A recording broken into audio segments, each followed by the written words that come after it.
They were checking, discovering a lot of people was very dangerous. So she went home and we stayed a little while longer. But he was willing to keep us because he was hungry for money. He was very poor. He couldn't afford to buy shoelaces. So poor. After the war I saw him, he was a big shot. He had money, he didn't work anymore, nothing. He was a big shot. Anyway, during that time what we were there, he didn't work much. He liked to drink. He drank like water. In the 100% vodka they have, you know. That's strong. And when he got drunk, he started yelling, "Oh, Jews, Jews, should kill them, all this." And she was very upset, his wife. She said, "The people will find out that you have Jews in this." And she told us to leave, so we had to leave. But he was explaining that he wants to make believe that he hates Jews, so he cannot have any Jews in it. It was true, it was not true. He was drunk. Unfortunately, one night, he raped even his own daughter, this guy. A young daughter, about 14, 15 years old. Yes. Unbelievable. And after the war, he used to come to our house, sit there all day, no work, no nothing. We were busy doing something because we didn't have a penny left. We didn't have anything. We had to go and do something to make the living for the year what we were there. And he was just like this. But that's nothing. It's okay. He took us actually to Warsaw. He was with us. But he said, "Look, if they recognize you, I'm out. I'm not with you." But they looked at our papers, everything went through fine, and went through there. And there my brother told us that the ghetto was liquidated in April 1943. And we came in, was already March 1944 to Warsaw. It was a very short time after this, a year after liquidation of the ghetto, we came in. Were you aware of the Warsaw Ghetto Uprising? Had you heard anything? Yes. What had you heard? Yes, from my brother. What? My brother was in Warsaw. He was standing here watching what they were doing. He was outside, and the Polish people were yelling, "The cockroaches are burning," because they were coming down from the buildings with fire on their clothes, and they were burning really. And he had to stand there and listen to that, because he not supposed to be Jewish, Polish. He always was Polish. But did it give anybody hope in the area? Because that was the largest Jewish uprising in the whole war. These people, for 1 month, fighting with nothing. They had nothing. They bought guns from the Polish people and they didn't work. The guns didn't work. They paid well for that. My brother actually, before going to Majdanek, going to Warsaw, he wanted to go to the forest as a partisan. He had a whole bunch with him people. He was the leader all the time with everybody. People, and they wanted to go to young people, young men and women.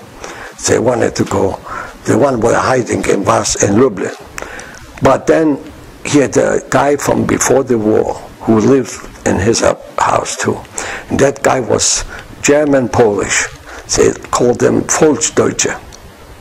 They were born in Poland, but they were Germans. Their parents were Germans.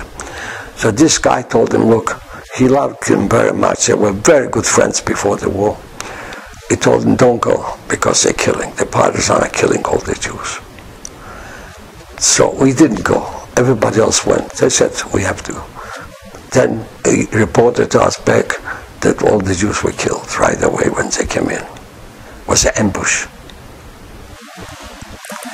So we lived in Warsaw already, in the same apartment with my brother. We were happy to see him. And in August broke out the Polish uprising, you know. The Poles stood up against the Germans. They had only guns, and the Germans had tanks, planes, everything. So till October, from August to October, we were inside the city, presumably free, but not free yet. And the Germans were all around the city, encircled the whole city. You couldn't get out, couldn't get in, couldn't get nothing. And little by little, they were killing the the one that was a right group of Polish people, Akowcy they used to call them. They were just as bad as Germans, and they made the uprising, and they didn't like the Germans, but they didn't like to see them, none of us. So once, every day the homes were burning. I think the homes were burning, and we had to carry water in pails, water, to try to extinguish the fire. So once they got my brother, the Polish people, and they recognized him as a Jewish man, and they told him they're going to kill him. He said, no, I'm with you, I'm not with Germans, I'm with you. He said, you have to show me that you're a Jewish man. So he had to show. And then they said, okay, we'll let you go, but if we see you once more walking around, we should kill you.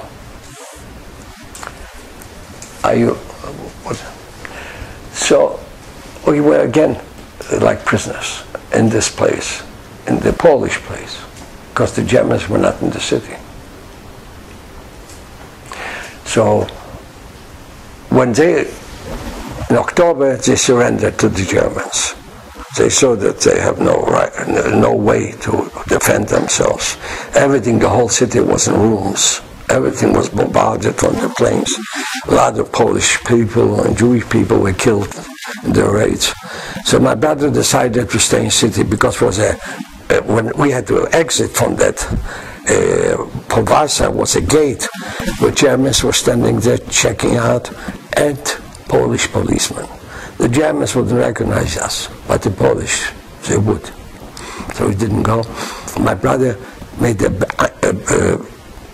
brother with Rubin, everything he was the leader. He made a bunker underground. Just a few days before everything was supposed to go out. And it was on an empty lot. And he brought in water, food, covers for us and everything, some clothes. And we all went into that bunker the day when it was finished going out. And the Germans came in after they went out, the Polish people, they came in. And we stayed there from October 1st to January 16, 45, from October 1st, 44 to January 16, 45, the Russians came in to the city. The Russians were on the other side of Wisla. You know that it's like a little lake around. It was Wisla, they called that. It was the biggest lake in Poland.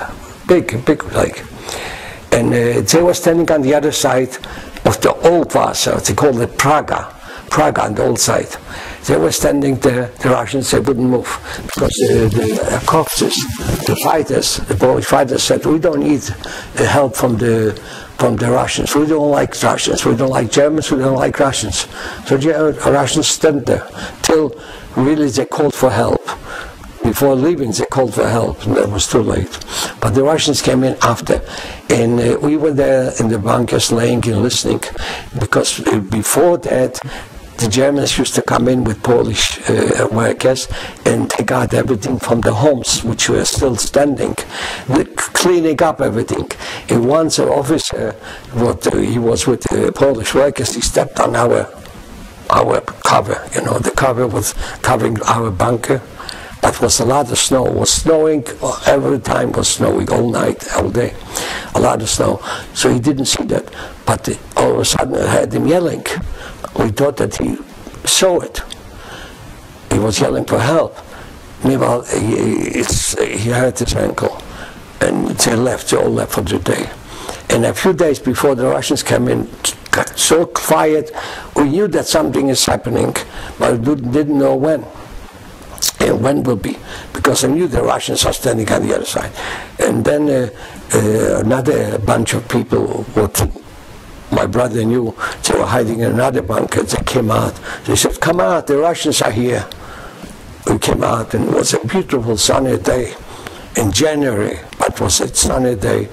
And they give us cigarettes, mahorka, you know what they smoke? Mahorka rolled in a newspaper, a piece of newspaper, I took one tass and I almost fainted. I was so strong. That was strong.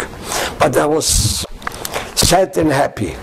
Sad and happy because I was sad that only we survived, three of us, three brothers. And besides his sister-in-law and the mother of the sister-in-law and a sister of my sister-in-law, a sister with her husband. So we were 8 people. We survived the time. But one of them, the old mother, she was an older lady. She died in the bunker.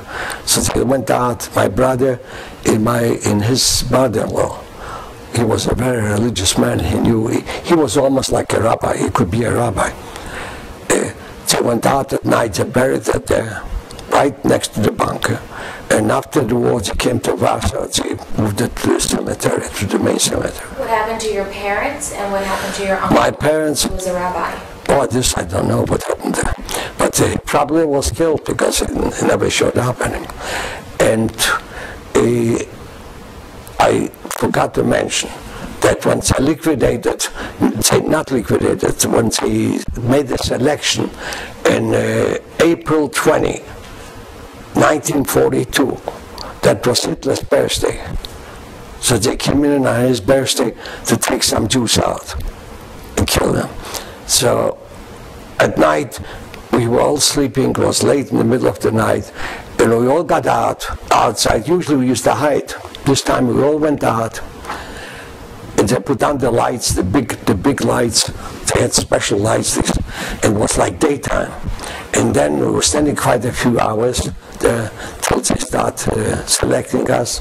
And I saw the birds flying. And I said, why I'm not a bird? I could fly away. It's all lucky. They were birds all around, whirling. Just, they look so good. And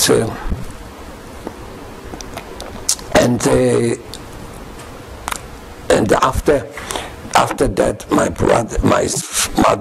my father died of cancer before that in the other ghetto. He had stomach cancer.